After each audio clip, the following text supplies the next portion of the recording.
ನೋಡಿ ಅದು ಪಾಂಡ್ಯರನ್ನು ಮಿಸ್ ಮಾಡಿ ಇಲ್ಲೆಲ್ಲ 4 ಮಂತ್ ರೊಟೇಟ್ ಆಗ್ತದೆ.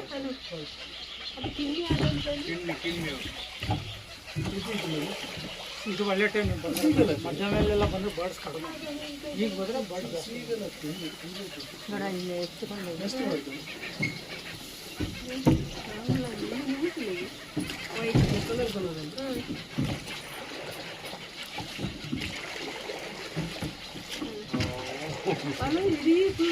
ಲೈನ್ ಇದೆ.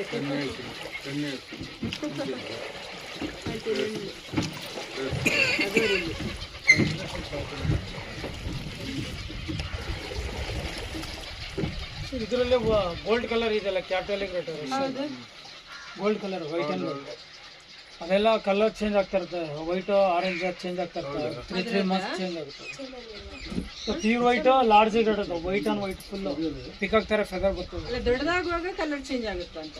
ಮರಿ ಮೊಟ್ಟೆ ಇಡೋ ಟೈಮ್ ಕಲರ್ ಬರೋದು, ಬಾಕಿ ಟೈಮ್ ವೈಟ್ ಆಗುತ್ತೆ. ಸೊ ಒಂದೊಂದು 4 ತಿಂಗಳಿಗೆ ಬೇರೆ ಬೇರೆ ಬರ್ಡ್ಸ್ ಬರ್ತಾ ಇರ್ತವೆ.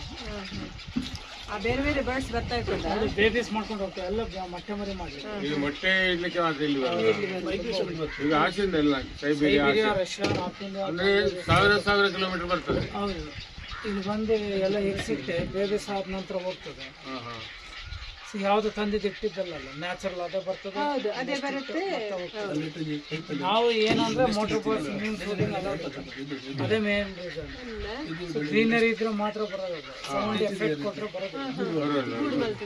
ನಾವು ಲೈವ್ ಅಲ್ಲಿ ನೋಡ್ತಿರೋದು ಇದನ್ನ ಬರ್ಡ್ಸ್, ಬಟ್ ತಂದು ಇಟ್ಟೆ ಮಾಡೋದು ಯಾವುದು ಇಲ್ಲ ಇಲ್ಲಿ. ಸೀಸನ್ ನೋಡಿ, ಬ್ಲ್ಯಾಕ್ ಬರ್ಡ್ ಎಲ್ಲ ನೀರು ಕಾಗಿದೆ, 22 ನೀರೆಲ್ಲ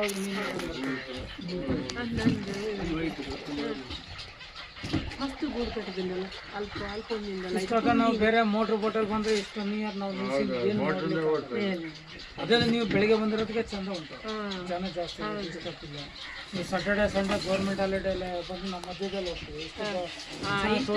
ಬರಲ್ಲ ನೋಡಿ ಇವೆಲ್ಲ ಮೊಟ್ಟೆ ಇಟ್ಟರು, ಯಾಕೆ ಮಾಡ್ತೀವಿ? ಹೆಣ್ಣು ಬರ್ಡ್, ಗಂಡು ಬರ್ಡ್ ಎಲ್ಲ ಹೊರಗಡೆ ಹೋಗ್ತದೆ.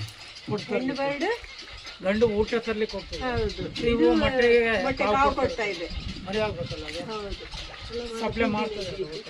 ಅದರಲ್ಲಿ ಎಲ್ಲ ಮರಿ ಉಂಟು ನೋಡಿ, ಸಣ್ಣ ಯಾವುದೇ ರೀತಿ ಡಿಸ್ಟರ್ಬೆನ್ಸ್ ಇಲ್ಲ, ವೆದರ್ ಚೆನ್ನಾಗಿದೆ. ಕೆಳಗೆ ಬಿದ್ದರೆ ಮೊಸಳೆ ತಿನ್ಕೊಳ್ತದೆ, ಮಂಕಿ ಬರಲ್ಲ, ತುಂಬ ಸೇಫ್ಟಿ.